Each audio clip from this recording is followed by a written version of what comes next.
Hello friends, welcome to my YouTube channel banking knowledge with Shailendra.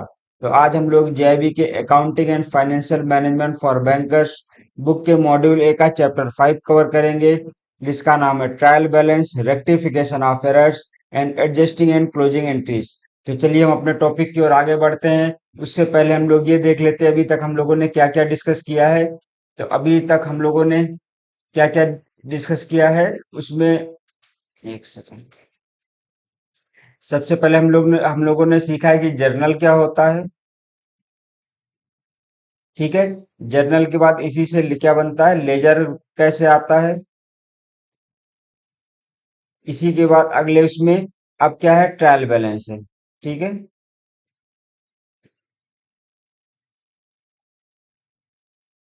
और trial balance के बाद हम लोग फाइनल बैलेंस, जिसको बोलते हैं फाइनल बैलेंस शीट।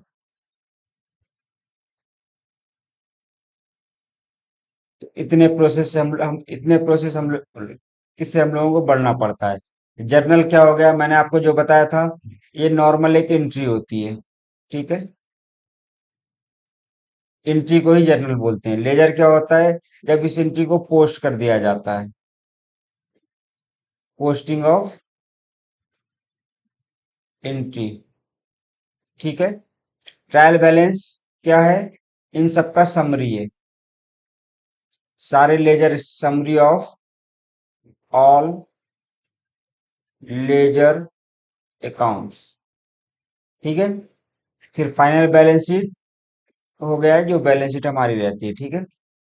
तो जर्नल हमने बताया आपको नॉर्मल एंट्रीज होती है। लेजर आप क्या होता है, पोस्टिंग ऑफ एंट्री, एंट्री की पोस्टिंग होती है। ट्रायल बैलेंस सारे लेजर का जो समरी निकालते हैं, उसी को क्या बोलते हैं, trial balance. Final balance sheet trial balance के बिहाफ पे बनाई जाती है। जिन लोगों ने पुराने लेक्चर नहीं देखे हो वो जाके जनरल और लेजर का लेक्चर देख सकते हैं। उसमें मैंने पूरा टॉपिक आपको समझाया, जो चैप्टर 3 हमारा मॉड्यूल ए का है। ठीक है। तो चलिए हम आगे बढ़ते हैं। इसमें तो अगले क्लास में हम लोग क्या क्या डिस्कस कर चुके हैं, जर्नल डिस्कस कर चुके हैं। ठीक है। और क्या डिस्कस कर चुके हैं, लेजर, जर्नल लेजर डिस्कस कर चुके हैं। अब आज का जो टॉपिक है ट्रायल बैलेंस, इससे रिलेटेड है। ठीक है। तो ट्रायल बैलेंस जैसे मैंने आपको बताया, ये क्या होता है, summary of all ledger accounts. ठीक है। सारे लेजर अकाउंट्स का जो समरी होता है वही होता है ट्रायल बैलेंस। चलिए, feature and purpose of A trial balance. आखिर ट्रायल बैलेंस की जरूरत क्यों पड़ती है। तो ट्रायल बैलेंस में क्या, it is list of all debits and credit balance drawn from ledger. ठीक है। ये सारे जो मतलब जो लेजर होते हैं उसे सारे डेबिट क्रेडिट बैलेंस का लिस्ट होता है, मतलब। ठीक है। It includes cash and bank balance, ये कैश और बैंक बैलेंस इसमें इंक्लूड रहता है। Its main purpose to establish arithmetical accuracy of transaction recorded in the books of account. Means मैंने जैसे क्या बोलते हैं हम लोग, ये सारी एंट्रीज करते हैं। ठीक है। क्या करते हैं हम लोग, जर्नल लेजर में एंट्री करते हैं। तो चूंकि एंट्री भी क्या मैनुअल की जाती है, मीन्स कोई अकाउंटेंट करेगा या कोई भी एक्सवाइजेड पर्सन करता है, तो इसमें क्या है, एरर भी हो सकती है। ठीक है। तो इसीलिए बोला गया its main purpose to establish arithmetical accuracy, मतलब कि ट्रायल बैलेंस में हम लोग ये देख सकते हैं निकाल के कि कोई डिफरेंस आ रहा है नहीं आ रहा। अगर वो डिफरेंस आ रहा हो तो क्यों आ रहा है, अगर उस डिफरेंस को हम लोग तुरंत रेक्टिफाई कर लेते हैं, तब तो फाइनल बैलेंस शीट के पहले वो रेक्टिफाई हो जाए तो ठीक है, नहीं तो फिर आगे का क्या प्रोसेस है उसमें हम आगे डिस्कस करेंगे। ठीक है। तो कहने का मतलब जो हमारी बैलेंस शीट बनाई जाती है, ये कोशिश की जाती है कि वो एक्यूरेट बने। इसके लिए हम लोग मतलब जनरल लेजर के बाद हम लोग के ट्रायल बैलेंस बनाते हैं। ठीक है। It is usually prepared at the end of year, but it can also be prepared at any time as one required. देखिए, बैलेंस शीट जो होती है मेन, वो कब, वो हमेशा ईयर के एंड में होती है। ठीक है। लेकिन जो क्या बोलते हैं, ये जो हमारा ट्रायल बैलेंस है, ये भी हम क्या बोलते हैं, ईयर के एंड में बनाते हैं, बट हम लोग कभी भी टाइम पे इसको टैली करने के लिए बनाया जा सकता है। It enables the traders to know amount receivable from customer and amount payable to suppliers. इसका मतलब क्या हो कि जैसे कोई ट्रेडर्स है, ठीक है, अगर उसका बैलेंस शीट रहेगा, ट्रायल बैलेंस रहेगा, तो उससे वो ये पता कर सकता है कि उसे कितना अमाउंट रिसीव करना है या कितना अमाउंट पे करना है किसी भी सप्लायर को। ठीक है।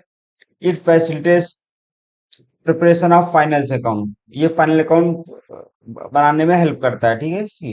हम्म। अब टाइप्स ऑफ ट्रायल बैलेंस कितने तरह के होते हैं? तो ट्रायल बैलेंस देखा जाए ये दो तरह के होते हैं। एक क्या होता है ग्रॉस ट्रायल बैलेंस, दूसरा होता है नेट ट्रायल बैलेंस। ठीक है, चलिए इसकी डिफिनेशन देखते हैं और इसको एक एग्जांपल से हम लोग समझते हैं। जैसे ये क्वेश्चन दिया हुआ है, ये हमारी जेबी की बुक से ही मैंने उठाया है इसको। क्या लिखा है? On 31 March 2022 the total debits in credit side of various ledger accounts and receipts payment side of cash and bank column of cash book of mister भगवान दास आर एज अंडर। ठीक है, तो इसमें डेबिट साइड दिया हुआ है, credit side दिया है और अकाउंट का नाम है किससे किसमें कितना डेबिट हुआ है कितना क्रेडिट, ये पूरे एक साल का है। ठीक है, अब तो मैंने आपको बताया ना ट्रायल बैलेंस क्या होता है, दो तरह के होते हैं, तो gross trial balance, net trial balance. अब अगर हम ग्रॉस की बात करें, किसकी? अगर हम ग्रॉस की बात करते हैं तो देखिए ग्रॉस में क्या होगा, ग्रॉस मतलब क्या होता है टोटल। ठीक है, मीन्स जितने भी ये सारे डेबिट हैं, ठीक है, या जितने भी ये क्रेडिट हैं, इन सब की अगर एंट्री हम लेजर में मतलब ट्रायल बैलेंस में करते हैं, ठीक है, तो वो क्या कहलाता है ग्रॉस ट्रायल बैलेंस। अब अगर जैसे मान लो भगवान दास का कैपिटल में 10,000 डेबिट साइड है, क्रेडिट साइड 135,000 है, अगर इनका हम नेट निकाल लें, मतलब कि प्लस माइनस करके नेट निकालेंगे कितना आएगा, 125 आएगा। अगर हम 125 की एंट्री करते हैं, या जैसे मान लिया यहाँ पे परचेज में 190 डेबिट साइड है, 4,000 क्रेडिट साइड है, इनको आपस में माइनस कर ले तो कितना आएगा, 186,000। ठीक है, तो अगर हम बैलेंस शीट में मतलब ट्रायल बैलेंस में अगर हम इसको शो करते हैं तो ये क्या कहलाएगा, नेट ट्रायल बैलेंस। पर अगर हम दोनों एंट्री शो करेंगे तो क्या ग्रॉस ट्रायल बैलेंस कहलाएगा। चलिए आगे चलते हैं। ग्रॉस ट्रायल बैलेंस जैसे मैंने आपको बताया कि इसमें क्या डेबिट जितना हुआ क्रेडिट जितना हुआ ये सारा एक साथ मतलब लिख देते हैं। ठीक है, तो ये ग्रॉस ट्रायल बैलेंस हो गया। यही नेट ट्रायल बैलेंस में क्या कर रहे हैं, ये देखिए भगवान दास का डेबिट कितना था, वहां पे 10,000, क्रेडिट 135 था, तो यहाँ पे डेबिट और क्रेडिट का नेट निकाल लिया तो 125 क्रेडिट आया। तो हमने यहाँ पे क्या किया, 125 क्रेडिट बैलेंस लगा दी, लिख दिया। ठीक है, ऐसे ही ड्राइंग्स में अगर आप देखें क्वेश्चन में, ड्राइंग्स में क्या है यहाँ पे 25,000 है, तो यहाँ पे क्रेडिट साइड कुछ नहीं है, इसलिए यहाँ पर हमने सीधे इस चीज को लिख दिया। ठीक है, ऐसे ही सारी एंट्री नेट में हम लोग प्लस माइनस करके जो साइड आएगा उस साइड उस चीज को लिख देंगे। ठीक है, अब while preparing a trial balance we must remember दो चीजें, asset and expenses account shows debit balance. ठीक है, और income and liability shows credit balance. ये आपको हमेशा ध्यान रखना है कि जो असेट और एक्सपेंसेस अकाउंट होंगे वो किसमें, डेबिट बैलेंस में रखना है। इनकम एंड लायबिलिटीज वो किसमें रखना है, क्रेडिट बैलेंस में रखना है। ठीक है,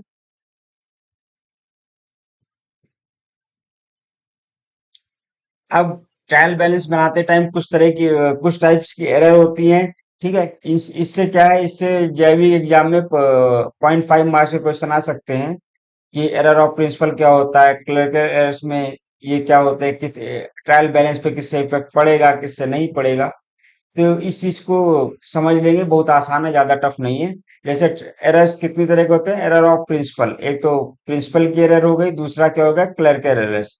अब देखिए प्रिंसिपल का एरर सिंपल है, जो सिद्धांतों की एरर होती है। प्रिंसिपल कौन से हो गए, जो सॉरी जो हम लोगों ने अकाउंटिंग प्रोसीजर पढ़े थे। ठीक है, अगर उसके जो बेसिक कॉन्सेप्ट्स ऑफ अकाउंट्स पढ़े थे हमने अपनी पहली क्लास में, जब जब हमने जेबी की अपनी सीरीज शुरू की थी, तो उसमें जो अगर उसके प्रिंसिपल के अकॉर्डिंग मान लो कि चीजें नहीं हो रही हैं तो वहां पे एरर ऑफ प्रिंसिपल का आता है। ठीक है, एरर आएगी, लेकिन इससे क्या ट्रायल बैलेंस पे कोई इफेक्ट नहीं पड़ेगा। ठीक है, दूसरा क्लर्कल एरर में ये तो होती है तीन तरह की, एक होती है एरर ऑफ कमीशन और कंपनसेटिंग एरर। ठीक है, ओमिशन मतलब एक सिंपल चीज है, अगर हम कोई चीज भूल जाए, ओमिट ओमिट कर दे, अगर कोई चीज हमने ध्यान नहीं दी। ठीक है, अब अगर हमने कंप्लीट उसको ध्यान नहीं दिया, मतलब कंप्लीट रूप से उसको भूल गए, तो वो क्या कहलाएगा, वो कंप्लीट ओमिशन कहलाएगा। इसमें क्या होता है, ट्रायल बैलेंस पे कोई फर्क नहीं पड़ेगा। जैसे जैसे मान लिया हमने क्या किया, हमने कोई सामान 500 रुपए का मंगाया। ठीक है, बट हमने उसकी एंट्री कहीं पे की नहीं, तो ना तो किसी भी अकाउंट में नहीं की, तो क्या होगा, एक तो ये एरर तो है बट इसका कहीं पे भी शो नहीं करेगा। तो इसीलिए बोलते हैं ट्रायल बैलेंस में ये जो कंप्लीट ओमिशन होता है वो शो नहीं करेगा।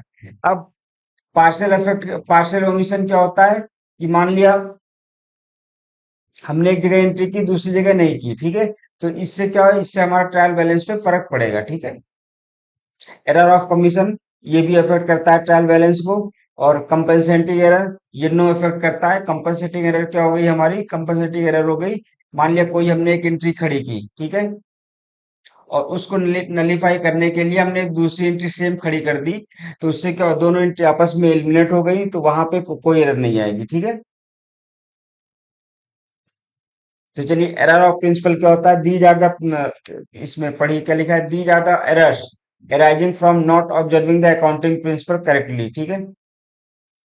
जैसा मैं आपको बता रहा था कि अगर अकाउंटिंग प्रिंसिपल हमने करेक्टली नहीं लिया है तो इसकी वजह से एरर आती है, बट ये ट्रायल बैलेंस पे फर्क नहीं पड़ता। तो ये भी पूछ सकते हैं एग्जाम में कि एरर ऑफ प्रिंसिपल का ट्रायल बैलेंस पे फर्क पड़ेगा या नहीं पड़ेगा, ठीक है। दूसरा क्या पूछ सकते हैं कि मान लिया कोई अकाउंटिंग प्रिंसिपल है, ठीक है, हमने पूछ लिया कि क्या बोलते हैं, अगर आपने इस अकाउंटिंग प्रिंसिपल का, ठीक है, फॉलो नहीं किया, उसको रूल अप्लाई नहीं किया है, तो उससे क्या कोई एरर आएगी ट्रायल बैलेंस पे, तो इसका भी आंसर नो होगा, ठीक है। एग्जाम्पल जैसे wage paid for installation of machine debit to wage account, ठीक है। Purchase of fix asset on credit recorded in purchase journal, मतलब जैसे अब ऐसे यहाँ पे क्या लिखा, वेज पेड, ठीक है, for installation of machinery debit to wage account.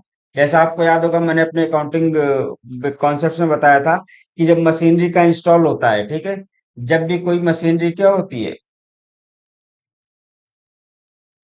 जब भी कोई मशीनरी को इंस्टॉल किया जाता है, तो जो मशीनरी की इनिशियल कॉस्ट होती है उसमें क्या क्या, उसमें मशीन की cost, cost of machine, plus उसका transportation cost, plus installation cost, मतलब उस मशीन को रन करने तक जितने भी खर्चे आएंगे, ठीक है, वो सारा हम किसमें, इंस्टॉल, वो सारा हमारा किसमें, क्या बोलते हैं वो हमारा एक अकाउंट से डेबिट होगा, जिसको क्या बोलते हैं वो,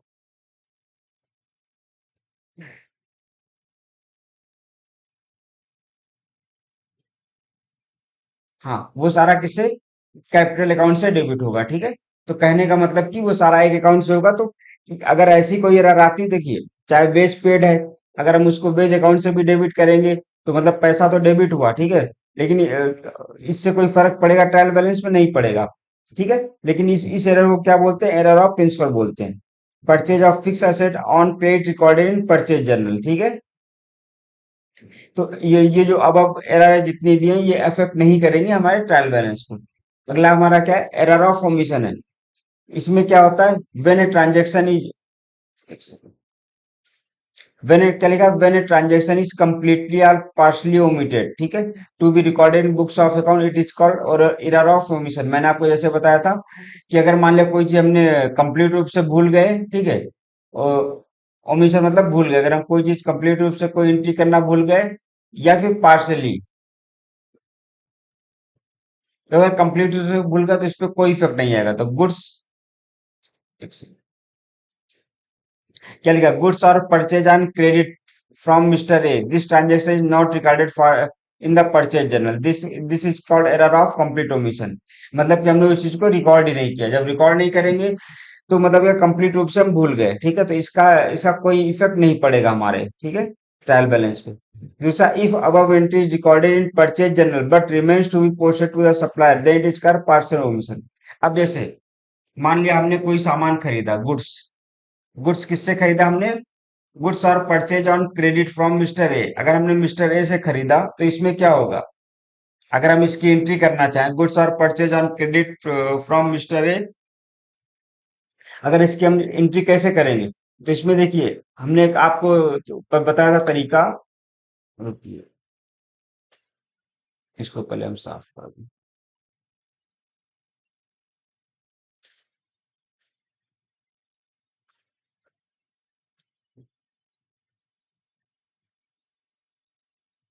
हाँ, तो हमने आपको क्या बताया था, अगर कभी कोई एंट्री करना हो, ठीक है, एंट्री कैसे करेंगे, कैसे पता चलेगा क्या डेबिट हो रहा है क्या क्रेडिट हो रहा है।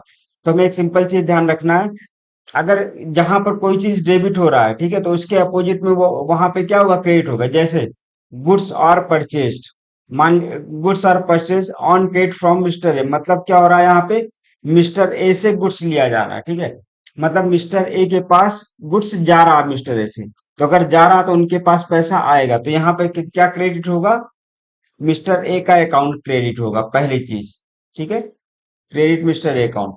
अब सबसे पहले हम लोग डेबिट की एंट्री खड़ी करते हैं, तो अब यहाँ पे डेबिट क्या होगा, हम लोग क्या कर रहे हैं, गुड्स खरीद रहे हैं, परचेज परचेज कर रहे हैं ना, तो यहाँ पे परचेज अकाउंट जो है क्या होगा, डेबिट होगा। तो इस तरह कोई भी एंट्री खड़ी करेंगे, ठीक है। अब देखिए पहला जो है कंप्लीट ओमिशन में क्या हुआ कि हम इस पूरी एंट्री को ही भूल गए, ये जो हमारी पूरी एंट्री थी, ठीक है, इसको हम भूल गए, तो इसके क्या ट्रायल बैलेंस में कोई फर्क नहीं पड़ेगा। सेकंड जो है पार्शियल ओमिशन में क्या होता है कि अबव एंट्री जो है, ठीक है, जो एंट्री है रिकॉर्डेड इन परचेज जर्नल, मतलब कि हमने जर्नल में तो रिकॉर्ड की, बट हमने मिस्टर ए के अकाउंट में रिकॉर्ड करना भूल गए। अब देखिए यहाँ पे हमने रिकॉर्ड कर दी कोई चीज, यहाँ पे नहीं की, तो सिंपल वो हमारे ट्रायल बैलेंस में इफेक्ट आ जाएगा कि डेबिट ज्यादा हो जाएगा, क्रेडिट कम हो जाएगा, ठीक है। तो इसलिए इसको बोलते हैं पार्शियल ओमिशन, और इसकी इसकी वजह से क्या है, बैलेंस शीट पे फर्क पड़ेगा, ठीक है। अब error of commission, error of commission क्या होता है, कमीशन मतलब ये कमिटेड, ठीक है, when an agreement is committed in recording a transaction with the wrong amount और posting to the wrong side of account, it is called error of commission. Means हमें क्या है, अगर हमने कोई चीज क्या बोलते हैं, अगर हमने रॉन्ग अमाउंट ले ली, ठीक है, कोई, या फिर हमने गलत साइड पोस्ट कर दिया उसको, तो उसकी वजह से जो वो मतलब जो एरर आएगी उसको क्या बोलते हैं, एरर ऑफ कमीशन बोलते हैं। जैसे पोस्टिंग ऑफ करेंट अकाउंट, इसमें क्या क्या होते हैं, posting of correct amount but on the wrong side, ठीक है, हम्म, फिर posting of wrong amount but on the correct side, अगर रॉन्ग अमाउंट भी किए तो वो भी हो जाएगा, posting of wrong amount on wrong side of an account, ठीक है, और totalling error in subsidiary books, purchase journal, sales journal, ये a mistake committed in the balancing of ledger account. तो देखिए मेनली कितनी दो तरह की एरर, जैसे पहला मैंने आपको क्या बताया, एरर ऑफ ओमिशन बताया, उसमें क्या है, उसमें दो तरह का हो सकता है। एक क्या है, अगर कंप्लीट हमने कोई एंट्री भूल गए करना, ठीक है, वो हमारा क्या होगा, error of omission, complete omission हो गया था।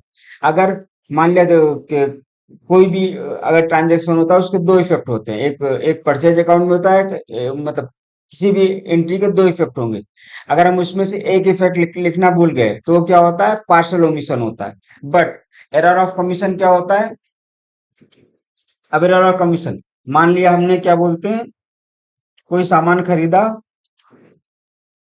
कितने का, 500 का, ठीक है, बट हमने एंट्री कितने की 100 रुपए की, तो यहाँ पर जो एरर होगी वो एरर ऑफ कमीशन होगी, ठीक है। या फिर हमें डेबिट करना था एक अकाउंट, हमने डेबिट कर दिया किसी और का अकाउंट, ठीक है, तो वो भी क्या हो गया, एरर ऑफ कमीशन हो गई। या फिर तीसरा, हमें जो डेबिट करना था उसकी जगह हमने क्रेडिट कर दिया, और जो हमें डेबिट करना था उसकी जगह हमने क्रेडिट कर दिया, वो भी हमारा एरर ऑफ कमीशन होगा, ठीक है। तो इससे क्या है, इससे हमारे ट्रायल बैलेंस से फर्क पड़ेगा। कंपनसेटिंग एरर क्या होता है, when one mistake nullifies the wrong effect of another, इसको आप समझिए कि क्या होता है ये। जैसे हाँ, example let suppose that total of rent account is undercast by ₹1000, ठीक है, मान लिया जो रेंट अकाउंट है, क्या ये रेंट अकाउंट है जो, ये अंडर कास्ट हुआ 1000 से, ठीक है, लेकिन अब उसकी जगह मैंने कोई दूसरा अकाउंट, जैसे मान लिया प्रिंटिंग है स्टेशनरी का, ये ओवर कास्ट कर दिया 1000 से, तो अब देखिए एक अंडर कास्ट की एक ओवर कास्ट की, मतलब ये 1000 रुपए का हमारा जो बैलेंस ये नलीफाई हो गई। लेकिन तो ये कोई इफेक्ट तो नहीं डाल रहा ट्रायल बैलेंस से, बट इसका क्या है, ये एरर तो है ही, तो इसको क्या बोलते हैं, कंपनसेटिंग, मतलब एक ने दूसरे को कंपनसेट कर दिया, तो कंपनसेटिंग एरर का भी ट्रायल बैलेंस पे कोई इफेक्ट नहीं पड़ता है, ठीक है। अब देखिए एरर हुई तो उसका कुछ ना कुछ रेक्टिफिकेशन भी होगा, उसका कोई ना कोई सॉल्यूशन होगा। अगर हम रेक्टिफिकेशन पे आएंगे तो एक होता है वन साइड, मतलब अगर वन साइडेड एरर है या टू साइडेड एरर, ये दो चीज पे डिपेंड करता है। अगर वन साइडेड एरर है, वन साइडेड एरर मतलब मैं आपको समझा रहा हूँ, जैसे मान लिया रेंट पेड ₹100, ठीक है, पोस्टेड एज ₹900, मान लिया किसी को रेंट पे करना है जो हमें 100 पोस्ट करना था, बट हमने क्या है, क्योंकि वन साइड एरर है, इसमें एक ही एरर हुई है, ठीक है। रेंट पे करना था हमें 100 रुपए, हमने पे कर दिया किसी को 900 रुपए। अब हमें उसके बदले में क्या होगा?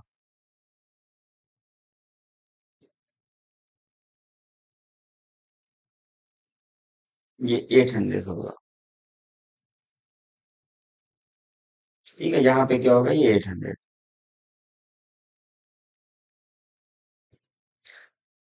तो अब इसमें क्या है, हमने जो डेबिट वो रेंट अकाउंट था उसको ज्यादा डेबिट कर दिया। हमें डेबिट कितना करना था, 100 रुपए, हमने कितना कर दिया, 900 रुपए। तो बाकी जो बचा 800 रुपए, उसको हम क्या करते हैं, उसको वापस क्रेडिट कर देंगे, ठीक है। इसको हम रिवर्स कर देंगे, वो ये हो जाए। तो वन साइडेड एरर में क्या होता है, ये सिंपल है। One sided error when located before preparing a trial balance can be rectify by simply correcting the posting.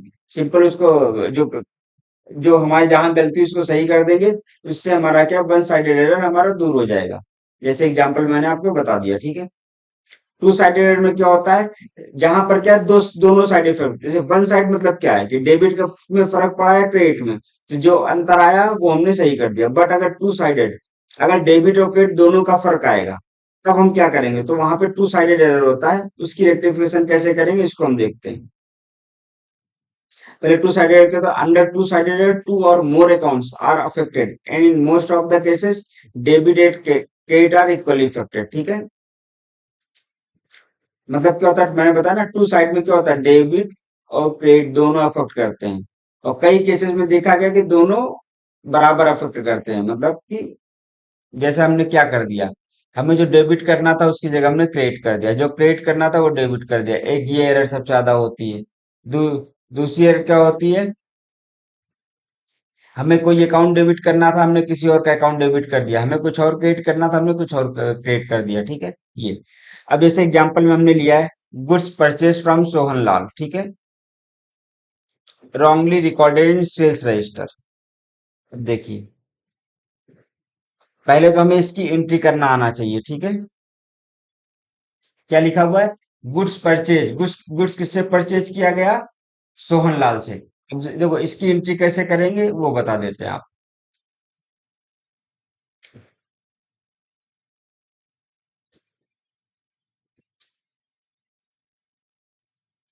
ठीक है, गुड्स किससे परचेज, गुड्स कहाँ से परचेज किया गया, सोहन लाल से।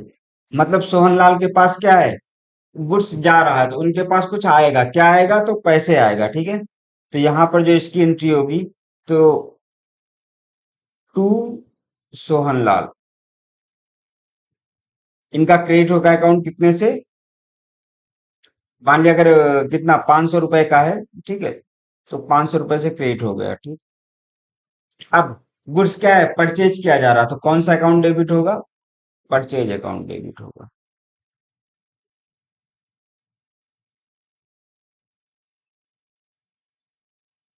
ये डेबिट होगा 500 रुपए से, ठीक है। तो गुड्स परचेज, अब देखिए ये हमारी करेक्ट एंट्री थी, बट हमने क्या कर दिया, हमने गलत एंट्री क्या किया, wrongly recorded in sales register. अब जब सेल्स रजिस्टर में रिकॉर्ड होगा, तो यहाँ पे हमने क्या कर दिया कि सोहन लाल का अकाउंट हमने डेबिट कर दिया, क्योंकि अब जब सेल्स में होगा, तो क्या होगा, सोहन लाल का अकाउंट हमने डेबिट कर दिया और सेल्स अकाउंट क्रेडिट कर दिया, ठीक है। अब इसका रेक्टिफिकेशन कैसे होगा, देखो अब जहां पर देखा जाए सोहन लाल के अकाउंट में 500 रुपए आने थे, ठीक है, वहां पे हमने क्या 500 रुपए और डेबिट कर लिए, ठीक है। मतलब सोहनलाल को तो एक तो ये उनके 500 मिलेंगे, दूसरा जो 500 रुपए आना था वो मिलेगा, मतलब कितने की 1000 रुपए की एंट्री उनके उसमें क्रेडिट होगा, ठीक है। तो ये देखिए रेक्टिफिकेशन एंट्री क्या होगी। अब देखिए सेल्स अकाउंट हमने यहाँ पे क्या क्रेडिट कर दिया था, जबकि सेल्स अकाउंट में कोई लेना देना नहीं था, तो सेल्स अकाउंट को क्या डेबिट करेंगे। अब परचेज अकाउंट हमने क्या, परचेज अकाउंट हमने भूल गए थे इसमें, तो परचेज अकाउंट को क्या डेबिट करना है, और ये दोनों क्या होंगे, डेबिट होके जाएंगे, सोहनलाल के अकाउंट में क्रेडिट हो जाएंगे। ये टू साइडेड एरर की एंट्री ऐसे हम लोग रेक्टिफाई करेंगे। तो सबसे पहले हमें क्या आना चाहिए, कोई भी स्टेटमेंट दिया है उसको हम लोग डेबिट क्रेडिट के सेंस में कैसे लिखेंगे। तो इस केस में बस आपको एक सिंपल एक ही वर्ड ध्यान रखना है, अगर किसी के पास कुछ गया, कोई सामान गया, तो इसके पास क्या पैसा आएगा। अगर किसी के पास से पैसा गया, तो इसके पास सामान आएगा, बस ये दो ये एक चीज याद रखना है आपको, ठीक है। अब आता है suspense account and rectification. Suspense account क्या होता है, उसका रेक्टिफिकेशन कैसे करेंगे, ठीक है। अब सस्पेंस अकाउंट, ठीक है, देखिए, एक तो सबसे पहले क्या होता है, ट्रायल बैलेंस बनता है ना।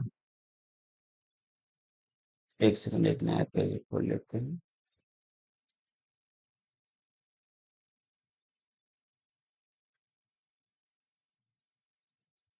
देखिए, सबसे पहले क्या होता है, या ट्रायल बैलेंस बनता है, मतलब सबसे पहले तो ट्रायल बैलेंस, ठीक है। इधर क्या बनता है, बैलेंस शीट, उसके बाद ये क्या है, before trial balance.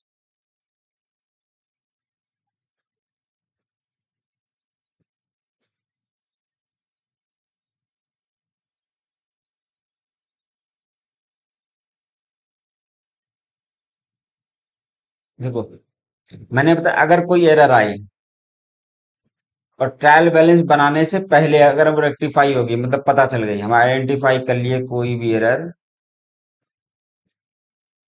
Identify error कब कर लिया हम, बिफोर ट्रायल बैलेंस, ठीक है।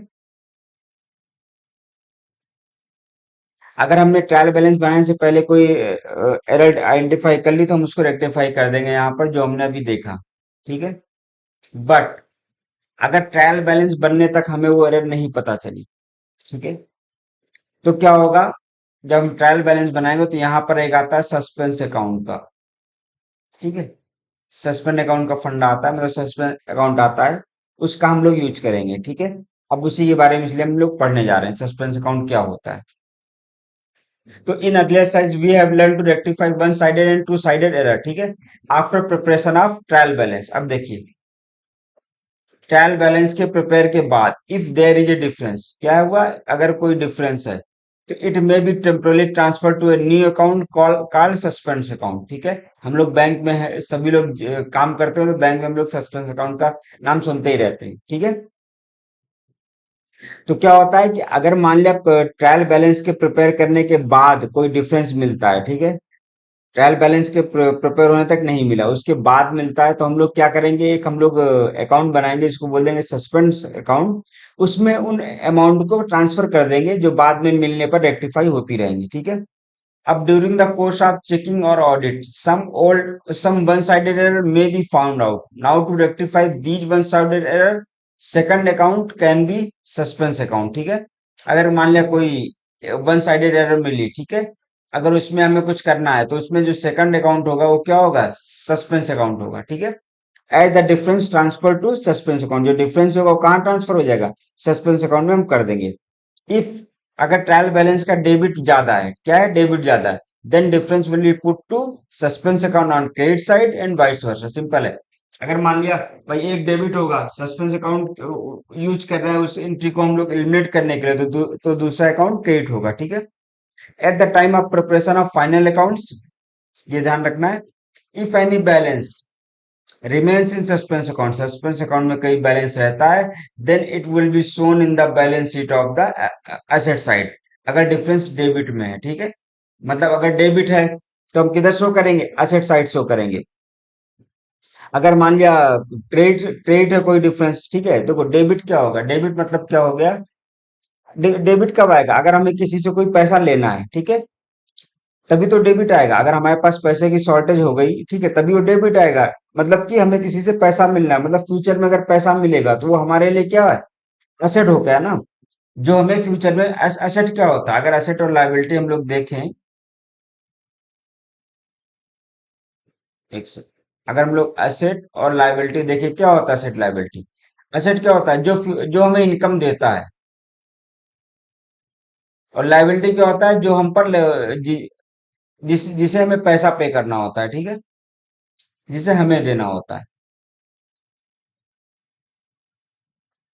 तो अगर मान लिया कि डेबिट कब आएगा, कि कोई एंट्री है, ठीक है, जो मान लिया हो कि कोई शॉर्टेज हो गई पैसे की, ठीक है, कहीं हमने कोई एंट्री ऐसी कर दी जिससे हमारा पैसा कम हो गया वो अमाउंट। अब वो अमाउंट कम होगा तो हमें उम्मीद रहेगी फ्यूचर में मिलेगा, ठीक है। तो फ्यूचर में क्या वो हमारे लिए एसेट काम करेगा, और लायबिलिटी अगर मान लिया कहीं कोई हमें पैसे की एंट्री करनी थी, मान लिया किसी को हमें 100 रुपए देने थे, हमने उस अकाउंट में 100 रुपए नहीं डाले, तो हमारे पास क्या एक्स्ट्रा रहेगा? अगर वो हमारे पास एक्स्ट्रा रहेगा तो हम पे लायबिलिटी रहेगी ना कि हमें फ्यूचर में उसके 100 रुपए देने हैं।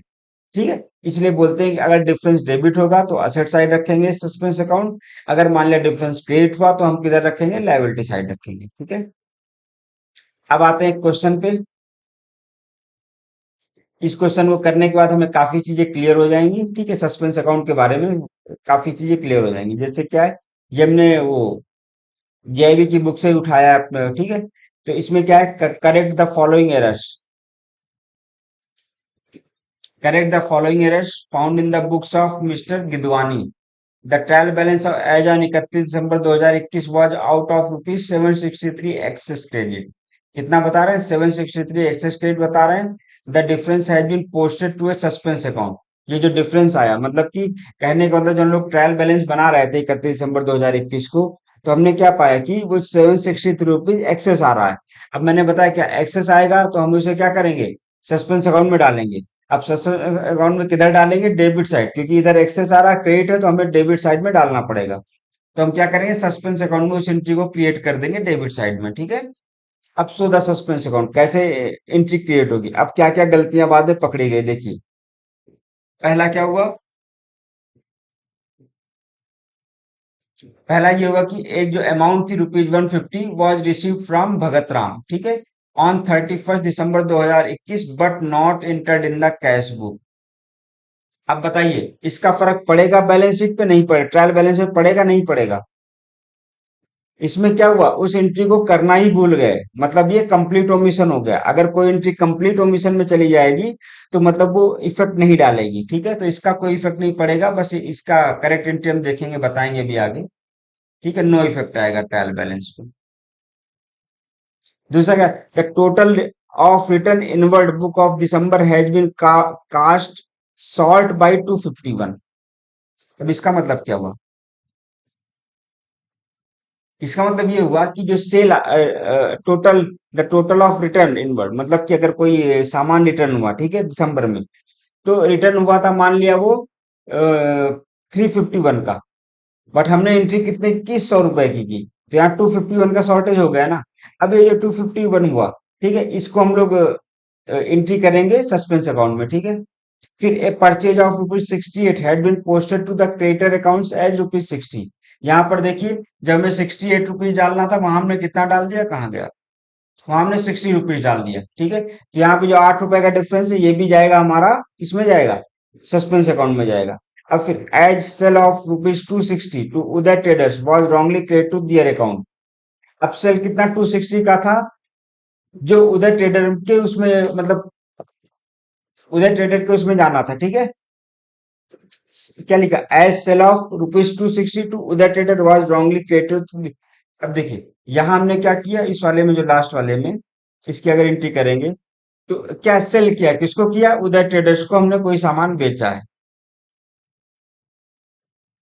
तो उदय ट्रेडर्स के पास सामान गया है। अगर उदय ट्रेडर्स के पास सामान गया है तो उदय ट्रेडर का अकाउंट में क्या होगा? उदय ट्रेडर्स के पास से पैसा वो जाएगा, जाएगा तो अकाउंट डेबिट होगा। बट हमने क्या कर दिया गलती से? हमने गलती से उस अकाउंट को क्रेडिट कर दिया, लिखा ना रॉन्गली क्रेडिटेड, हमने उसको क्रेडिट कर दिया, तो इफेक्ट आएगा। ठीक है, उस इफेक्ट, वो जो इफेक्ट आएगा वो भी सस्पेंस अकाउंट में जाएगा। तो चलिए वन बाय वन हम आपको दिखाते हैं कैसे एंट्री करेंगे, कैसे क्या होगा। ठीक है, अब पहला क्या लिखा था? अमाउंट रिसीव्ड ऑन 31 दिसंबर 2021 का, 31 दिसंबर 2021 को जो अमाउंट रिसीव हुआ था, वो क्या है? रिकॉर्ड ही नहीं किया गया। अगर रिकॉर्ड नहीं किया गया, मतलब कि मैंने बताया ना आपको, टोटल एमिशन हो गया ये। ठीक है, अब इसकी अगर एक्टिवेशन एंट्री होगी तो अब देखिए क्या हुआ है। क्वेश्चन में क्या है?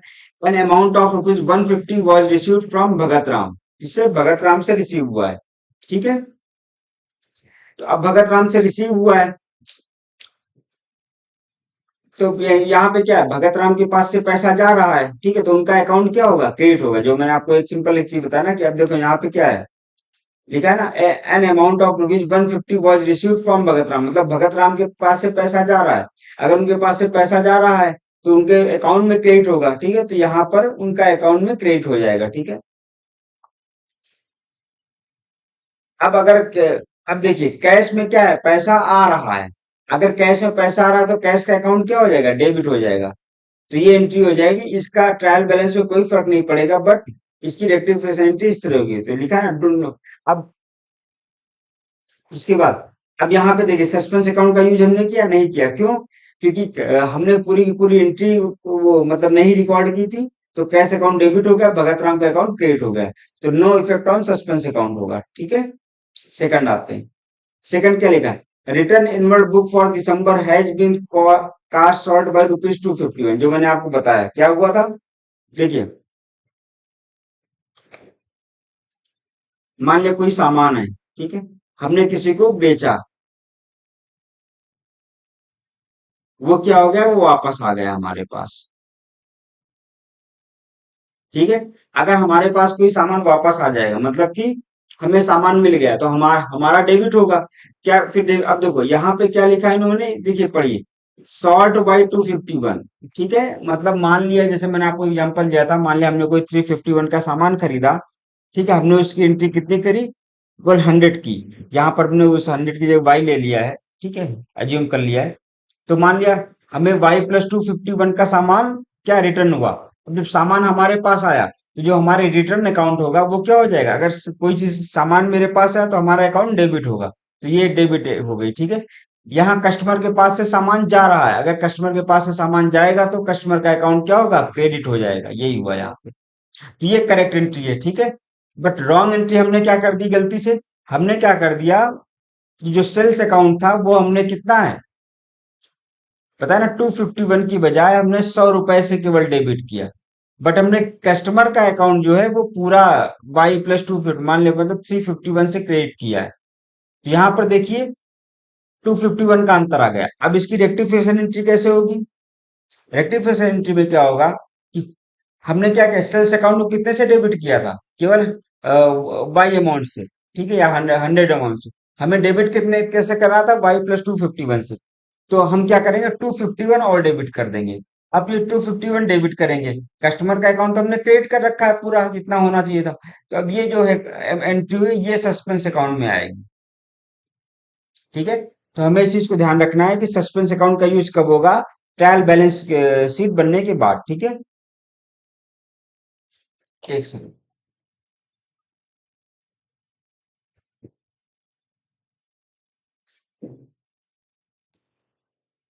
अब अगला, इसमें क्या लिखा है, अगला क्वेश्चन मतलब अगला पॉइंट इसमें क्या था, a purchase of ₹68 had been posted to the creditor account as ₹60, ठीक है।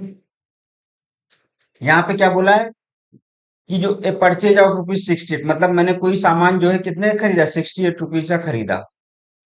हम्म लेकिन जो क्या बोलते हैं, had been posted to the creditor accounts ₹60, लेकिन जिससे हमने सामान खरीदा, हमने उसका अकाउंट कितने से वो किया है, केवल ₹60 डाले हैं, ठीक है। मतलब खरीदा हमने सामान 68 का, ठीक है। बट हमने जो क्रेडिटर अकाउंट था, जिसके अकाउंट से खरीद जिससे हमने खरीदा था, उस क्रेडिटर के अकाउंट में हमने कितना, केवल ₹60 दिया, ठीक है। तो देखिए इसकी परचेज एंट्री जो है ये कैसे, मतलब करेक्ट एंट्री क्या है, हमने कोई सामान खरीदा, हमारे पास सामान अंदर आ रहा है, मतलब हमारा पैसा बाहर जाएगा, मतलब कि परचेज अकाउंट हमारा क्या हो जाएगा, डेबिट हो जाएगा, ठीक है। अब क्रेडिटर के पास से क्या है, सामान जा रहा है, तो उसके पास क्या पैसा आएगा, तो यहाँ पर ये पैसा ₹68 आ जाएगा। ये तो हमारा क्या हो गया, करेक्ट एंट्री हो गई। बट हमने क्या उसी एंट्री कर दी, इसकी बजाय हमने इसकी बजाय कर दी परचेज अकाउंट को, तो हमने सही जो एक्चुअल डेबिट किया, ₹68 डेबिट करना था, लिखा है ना, a purchase of 68 had been posted to the creditor account, मतलब कि परचेज तो हमने सही किया, ₹68 का किया डेबिट, ठीक है। बट हमने क्रेडिटर अकाउंट में जहां 68 डालना, तो वहां हमने कितना डाला, ₹60 डाला। तो अब यहाँ कितने का अंतर है, आठ रुपए का अंतर आया।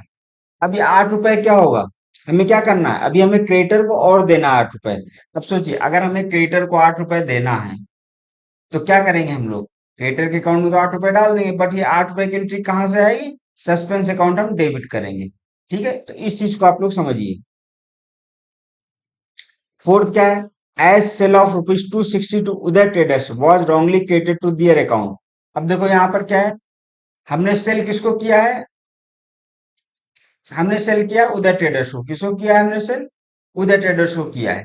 कितने का? ₹260 का। बट हमें अगर हमने सेल किया है तो हमें उदय ट्रेडर का अकाउंट डेबिट करना था। तो इसकी एंट्री, जो करेक्ट एंट्री होगी वो क्या होगी कि उदय ट्रेडर के पास सामान जा रहा है तो उनका अकाउंट डेबिट होगा। हमारे पास से सामान जा रहा है, सॉरी, उदय ट्रेडर के पास सामान आ रहा है, ठीक है, तो उनका अकाउंट क्या होगा? डेबिट होगा। हमारे पास से सामान क्या है? जा रहा है, तो हमारा अकाउंट क्या होगा? सेल्स अकाउंट क्रेडिट होगा। बट हमने एंट्री क्या कर दी? हमने यहाँ पर पूरी की पूरी अलग एंट्री कर दी। इसमें लिखा ना, a sale of ₹260 to to Uday trader was wrongly credited to their account, ठीक है। अब यहाँ पर देखिए, हमने एंट्री कौन सी गड़बड़ की? उदय ट्रेडर की जो एंट्री थी, ₹260 जो हमें डेबिट करना था वो हमने क्रेडिट कर दिया। सेल्स अकाउंट तो हमने क्रेडिट किया, साथ में ये भी क्रेडिट कर दिया, ठीक है, जो हमें डेबिट करना था। अब इसका रेक्टिफाई एंट्री कैसे होगा? भाई यहाँ पर क्या है, जो उदय ट्रेडर का अकाउंट था जिसमें कितना ₹260 कम होने थे, हमने ₹260 और ऐड कर दिए। तो सबसे पहले तो जो ऐड करेंगे वो एंट्री एलिमिनेट होगी, 260 वो, प्लस जो अपनी मेन एंट्री थी 260, मतलब ₹520। अगर ₹520 डेबिट हुआ तो सस्पेंस अकाउंट को क्या करेंगे हम लोग? क्रेडिट करेंगे, ठीक है। अब ये चारों हमने पॉइंट देख लिए। अब इसका सस्पेंस अकाउंट पे क्या फर्क पड़ेगा ये हम देखते हैं। अब देखिए, सस्पेंस अकाउंट हमने आपको पहले बताया। सस्पेंस अकाउंट जो था उसमें क्वेश्चन की शुरुआत में बोला गया था, आप लोग एक चीज देखिएगा, यहाँ पे क्या 763 एक्सेस क्रेडिट था। अब मैंने बताया जब भी क्रेडिट एक्सेस होगा, ठीक है, तो हम क्या करेंगे? सस्पेंस अकाउंट को डेबिट करेंगे। तो यहाँ देखिए, सस्पेंस अकाउंट कहाँ गया? ये डेबिट हो गया 763। क्रेडिटर टाइम पे ₹8 में ये हुआ था डेबिट, तो ये ₹8 ये आ जाएगा, ठीक है। तो ये कितना होगा? 771 हो गया। यहाँ पर सेल्स रिटर्न में 251 रिटर्न हुआ था, और ये उदय ट्रेडर्स का 520 क्रेडिट हुआ, तो 771। ये हमारी सस्पेंस एंट्री एलिमिनेट हो गई, ठीक है, इस तरह। क्वेश्चन 2 है, इसको मैंने सॉल्व नहीं किया है, इसको आप लोग खुद ही सॉल्व कीजिए। अगर आप लोग को कोई डाउट आए तो आप लोग कमेंट सेक्शन में कमेंट कीजिएगा, मैं इसका सॉल्यूशन आप लोग के सामने डिस्कस कर लूंगा, ठीक है। अब rectification of errors when books और क्लोज, ठीक है, मतलब क्या है? बुक्स कब क्लोज होती है? जब हमारी फाइनल बैलेंस शीट बन जाती है। बुक्स कब क्लोज होती है? कब होती है? जब हमारी क्या होती है? फाइनल बैलेंस शीट बन जाती है, ठीक है। अब फाइनल बैलेंस शीट कब बनेगी? कहाँ गया? When the errors are detected before preparation of final accounts, necessary rectification entries are passed, जो हमने देखा किसके थ्रू हो जाती थी? सस्पेंस अकाउंट के थ्रू हो जाती थी, ठीक है। And rectified will show correct balance. With this correct balance, final accounts will be prepared and correct profit and loss can be arrived at. But अगर मान लिया कभी कभी ट्रायल बैलेंस के बाद भी हम उसको रेक्टिफाई नहीं कर पाए, क्या लिखा? When the difference in trial balance remain even after applying various checks, हमने बहुत चेक किया, हमें वो एरर्स नहीं मिली, it is carried forward to the balance sheet on the appropriate side. ये कहाँ पे चला जाएगा? अगर मान लिया ट्रायल बैलेंस का जो इंटरेस्ट थी वो अगर हम रेक्टिफाई नहीं कर पाए एरर्स, तो क्या करेंगे? वो सारा चला जाएगा बैलेंस शीट में। कहाँ जाएगा? बैलेंस शीट में जाएगा, वो मैं बता रहा हूँ कहाँ पे, ठीक है। A preparation of final account, क्योंकि हम फाइनल अकाउंट जो है उसको डिले नहीं कर सकते, वो हमें टाइम पे बनाना रहता है। अब देखिए, हमें यहाँ पे दो चीज ध्यान रखना है। अगर मान लिया कोई पर्सनल अकाउंट बैलेंस है, तो जैसा है वो कैरी फॉरवर्ड हो जाएगा अगले नेक्स्ट ईयर, ठीक है। बट नॉमिनल अकाउंट, जो एक्सपेंसेस या इनकम अकाउंट्स होते हैं, ये क्या होता है? हमें हर फाइनेंशियल ईयर में इसको जीरो करना रहता है। क्या करना रहता है? इसको जीरो। अगर इसको जीरो करने के लिए, जो अगर इसमें मान लिया कोई बैलेंस सस्पेंस अकाउंट का पड़ा हुआ है नॉमिनल एक्सपेंस इनकम की वजह से, तो हम उसको क्या करेंगे? तो उसको हम कुछ नहीं करेंगे, उसको हम लोग ट्रांसफर कर देंगे trading and profit loss accounts, एक ये करके बना देंगे। उसमें हम लोग इस अकाउंट को ट्रांसफर कर देंगे। Any difference located in nominal accounts in the next year cannot be adjusted to the nominal accounts, ठीक है। क्योंकि इस साल का अगर हम अगले साल मान लिया, देखिए, अगर इस साल नॉमिनल अकाउंट में मान लिया ₹500 का अंतर है, ठीक है। अगर वो हमने नेक्स्ट ईयर वाले में ₹500 उसको रेक्टिफाई किया, तो सिंपल, हमारा जो प्रॉफिट लॉस होगा उस ईयर का वो अफेक्टेड होगा, ठीक है। तो उस समय एक्चुअल बैलेंस नहीं निकाल पाएंगे। यहाँ तो चलिए 500 की बात है, अगर ये लाखों करोड़ों में हुआ तब क्या करेंगे? तो इस वजह से इस चीज को ध्यान रखना है कि हमें क्या बोलते हैं, जो इस साल का नॉमिनल अकाउंट्स की एंट्री है वो अगले साल की नॉमिनल अकाउंट्स तुम लोग नहीं कर सकते हैं। तो उसके लिए हम लोगों ने क्या, trading and profit loss accounts बनाया है, ठीक है। अब हाँ, as this will effect their for a new account कौन सा, देखिए, profit and loss adjustment account will be opened to rectify the errors in nominal account. The balance in this account is directly transferred to the capital account. जो इसमें balance होता है वो profit loss वाला होता है, वो किसमें चला जाता है, कैपिटल अकाउंट में चला जाता है। ठीक है, क्वेश्चन 3 एक है, इसको हम लोग सॉल्व करते हैं। क्या the following errors were committed by accountant X Y Z company, कोई एक्स वाई जेड कंपनी है, उसके अकाउंटेंट से कुछ गलतियां हुई हैं। कौन कौन सी एरर हुई है, 3 एरर हुई है। एक तो cash ₹350 receive from Trimont chemicals posted as 530, एक तो ये एरर हुई है। दूसरा 260 for purchase of new office furniture, charge to office expenses में चला गया। फिर purchase of stationery worth 150 remain unposted from the cash book. तो इसको हम लोग कैसे इसको, how would you rectify the errors assuming that before trial balance के बाद और फाइनल अकाउंट्स के बाद इन एंट्री को हम कैसे रेक्टिफाई करेंगे। तो हमने चार्ट के माध्यम से इसको बना दिया है। देखिए, एक कौन सा है, क्या बिफोर ट्रायल बैलेंस है, ठीक है। दूसरा क्या आफ्टर ट्रायल बैलेंस है। तीसरा आफ्टर फाइनल अकाउंट्स। अब बिफोर ट्रायल बैलेंस क्या हो गया कि मान लिया कितना, अगर ये देखो, ये पहला क्वेश्चन हमारा क्या था, कैश ऑफ 350 रिसीव्ड फ्रॉम ट्रिमल कैमरे पोस्टेड एज 530, ठीक है। इसका मतलब क्या होगा कि ये वन साइडेड है, इसमें कितना 180 एक्सेस क्रिएट हो गया। अब अगर ट्रायल बैलेंस नहीं बना है हमारा, ठीक है, क्या बना, ट्रायल बैलेंस अगर हम नहीं बनाए तो सिंपल हम लोग डेबिट कर देंगे ट्रिमल एंड केमिकल्स को ₹180 से, ठीक है। बट अगर हमारा ट्रायल बैलेंस बन चुका है तो हम क्या है, सस्पेंस अकाउंट में डेबिट करेंगे, ठीक है। और यहाँ अगर फाइनल अकाउंट के बाद भी अगर ये होता है तो कोई दिक्कत नहीं, इसमें हम लोग सस्पेंस अकाउंट में डेबिट करें, क्योंकि ये इनकम एंड एक्सपेंसेस नहीं है, ठीक है। ये पर्टिकुलर किसी का पर्सनल अकाउंट है तो पर्सनल अकाउंट की सेम एंट्री कर देंगे।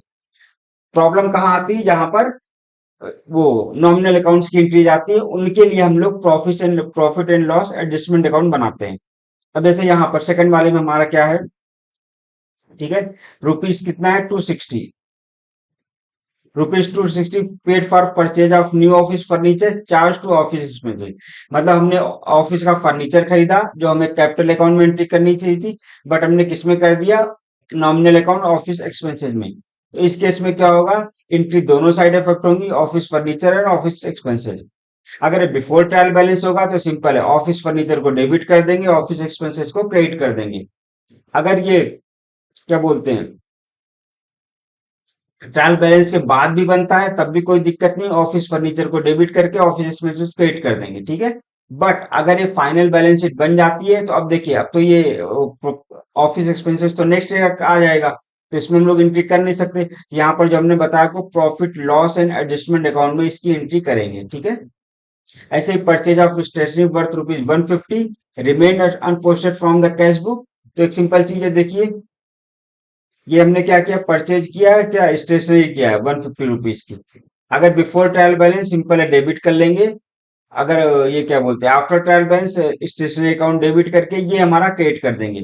अब देखिए, अगर बैलेंस शीट बन गई तो स्टेशनरी अकाउंट भी जो हमारा होता है वो नॉमिनल अकाउंट होता है, ठीक है। अब नॉमिनल अकाउंट में तो हम नेक्स्ट ईयर की एंट्री कर नहीं सकते, तो हमारा जो profit and loss adjustment account है इससे हम लोग 180 डेबिट करेंगे और सस्पेंड अकाउंट में क्रिएट कर देंगे, ठीक है।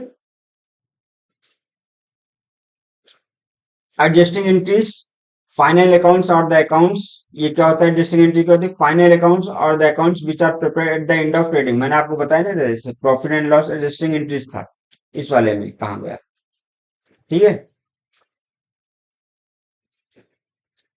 तो ये जो एडजस्टिंग, अब एडजस्टिंग एंट्री को इसी से हम समझ जाएंगे। अब जो हमारे अगला टॉपिक है इसमें क्या है, एडजस्टिंग एंट्री। तो final accounts are account which are prepared at the end of the financial year, ठीक है, ट्रेडिंग ईयर या फाइनेंशियल बोल सकते हैं। These account show the final result of business carried out, ठीक है। Final accounts are prepare to find out profit earn or loss sustain, ठीक है। फाइनल अकाउंट्स हम लोग क्यों बनाते हैं कि हमारा प्रॉफिट हुआ है, लॉस हुआ है। अब अगर मान लिया अकाउंटिंग पीरियड के एंड में, ठीक है, सारे लेजर अकाउंट्स बैलेंस है, then trial balance is prepare, ठीक है। From the trial balance final account बन जाएगा, trading and profit loss accounts हम लोग बनाते हुए बेस पे। But While preparing trading and profit loss accounts, all expenses and incomes for the full period are to be taken into consideration. मतलब कि पूरे पीरियड की ये profit and loss all expenses और इनकम लेंगे. But if expenses have been incurred, ठीक है, but not paid or income is due but not received, necessary entries are required to be passed to show the correct picture of business. These entries are called adjusting entries. मतलब ये मैंने आपको जो बता रहा था, मान लिया 1 अप्रैल, ठीक है, 2022 से 31 मार्च 2023 तक की कोई हमारा फाइनेंशियल ईयर है, ठीक है, कोई कंपनी है. यहाँ पर क्या हुआ, कुछ इनकम या एक्सपेंसेस थे जो हमने इस उसमें रिकॉर्ड नहीं किए, ठीक है. हमें मान लिया कुछ इनकम आनी थी वो आ नहीं पाई, या कुछ एक्सपेंस करने थे उसका हम पैसा दे नहीं पाए. तो ये जो अब अगर इसकी एंट्री हम नेक्स्ट फाइनेंशियल में करेंगे तो वहां पे क्या है, वहां के प्रॉफिट लॉस का एक्चुअल फिगर हमें नहीं मिलेगा. इसके लिए हम लोग क्या करते हैं, एडजस्टिंग एंट्रीज करते हैं. जैसे हम लोग ने बताया था profit and loss adjusting entries, तो ये हो गया एडजस्टिंग एंट्रीज, ठीक है. अगला closing entries. Eight the end of each year all accounts of expenses and income must be close. सारे अकाउंट जितने मैंने बताया ना, एक्सपेंसेस और इनकम के जो भी अकाउंट है सारे क्लोज होंगे. The balance of these accounts are transfer to trading account and profit and loss account, ठीक है. इसमें चला जाएगा, प्रॉफिट लॉस अकाउंट में चला जाएगा. These entries are pass to transfer these balance are called closing entries, ठीक है. जो बैलेंस पास हो गया तो सारा क्या एंट्रीज क्लोज हो गई, तो इसी को बोलते हैं क्लोजिंग एंट्री. तो हमारा यहाँ पे टॉपिक कंप्लीट होता है. अब हम लोग आते हैं अपने क्वेश्चंस पे, ठीक है. क्वेश्चन पे क्या है, क्रेडिट सेल ऑफ एक्स कितना है, credit sale of X to Suresh is posted to his credit, then rectification is. क्या हुआ, क्रेडिट सेल मैंने किसी को, टू सुरेश मैंने सुरेश को क्या किया है, सुरेश को हमने बेचा है सामान, ठीक है, हमने सुरेश को कोई सामान दिया है, ठीक है. अब यहाँ पर हमने क्या है, लेकिन हमने गलती से, हमें उस सुरेश का अकाउंट से हमने कोई सामान दिया है अगर सुरेश को, तो सिंपल है, सुरेश का अकाउंट क्या होगा, डेबिट होगा. सुरेश का अकाउंट क्या होगा, डेबिट होगा, ठीक है. बट गलती से हमने क्या कर दिया है, सुरेश का अकाउंट क्या कर दिया है, क्रेडिट कर दिया है. कितने से कर दिया है, एक्स से. तो इसकी रेक्टिफिकेशन एंट्री क्या होगी, क्रेडिट होगी. कितना होगा, credit Suresh to the extent of X का डबल कर देंगे 2x, ठीक है. तो इसमें पहला ऑप्शन हो जाएगा. Freight expenses for carrying machinery is carried to travel account, then rectification in trial balance is 2, ठीक है. क्या है, फ्राइट एक्सपेंसेस. एक second.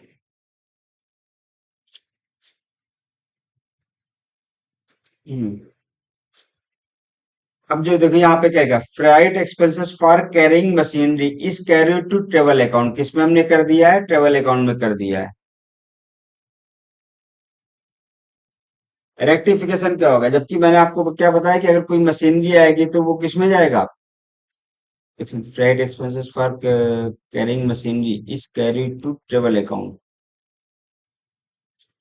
Debit machinery and account, debit machinery account, credit travel account, credit machinery account debit. अब देखिए, हमने आपको शुरू में बताया था, ठीक है, क्या बताया था आपको, जब हम लोग कोई मशीनरी लेते हैं, क्या लेते हैं, ठीक है, जब हम लोग कोई मशीनरी न्यू बाई करते हैं तो वहां पे क्या करते हैं, जितनी उसकी कॉस्ट है प्लस जितना मतलब लॉ उसका क्या बोलते हैं, उसको ले जाने का खर्चा, फ्राइट चार्जेस जितना है, ठीक है, प्लस इंस्टॉलेशन, ये सारा किससे डेबिट होगा, मशीनरी अकाउंट से. किससे डेबिट होगा, सारा मशीनरी अकाउंट से. अब यहाँ पर क्या हुआ, हमने ये किससे कर दिया, इस कैरी टू ट्रेवल अकाउंट, हमने ट्रेवल अकाउंट में डाल दिया. तो सिंपल है, यहाँ पर क्या होगा, मशीनरी अकाउंट डेबिट करेंगे और क्रेडिट कर देंगे ट्रेवल अकाउंट, ठीक है. Which of the following will not affect the trial balance. Trial balance इसमें से कौन सा अफेक्ट नहीं करेगा, ठीक है. अब देखो क्या बोले, अब इसमें पढ़े, good sold on credit not recorded in the books.